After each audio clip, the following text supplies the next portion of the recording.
বেশিরভাগ লোক জানেন না যে ১ কাপ গরম চা প্রত্যেকদিন খেলে ওটা আলসারের দিকেও যেতে পারে। তো ১ কাপ গরম চায়ের ভালো দিক এবং খারাপ দিক আজকের ভিডিওতে আলোচনা করব। চলো।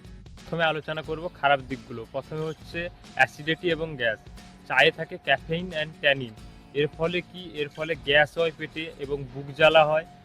আর বমি, বমি ভাব ওটা থাকে। যে পয়েন্ট ওটা হচ্ছে বমি, বমি পাওয়া।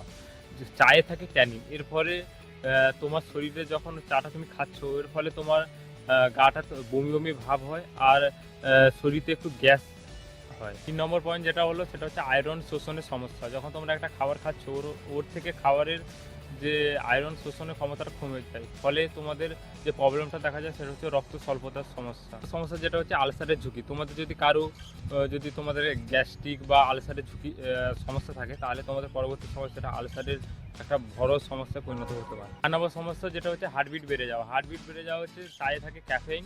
এর ফলে হচ্ছে ওটা নার্ভ সিস্টেমে কাজ করে, ফলে তোমাদের গা হাত কাঁপা বা হার্টবিট বেড়ে যাওয়ার সম্ভাবনা অনেক থাকে। এখন কি করবেন? তাহলে আগে প্রথমে ১ গ্লাস পানি খান, এরপর ২টো বিস্কুট খান, ওর পরে লিকার চার বদলে দুধ চা খান। তোমার শরীর সুস্থ থাকবে। এরকম ইউজফুল ভিডিও দেখতে সাবস্ক্রাইব করো।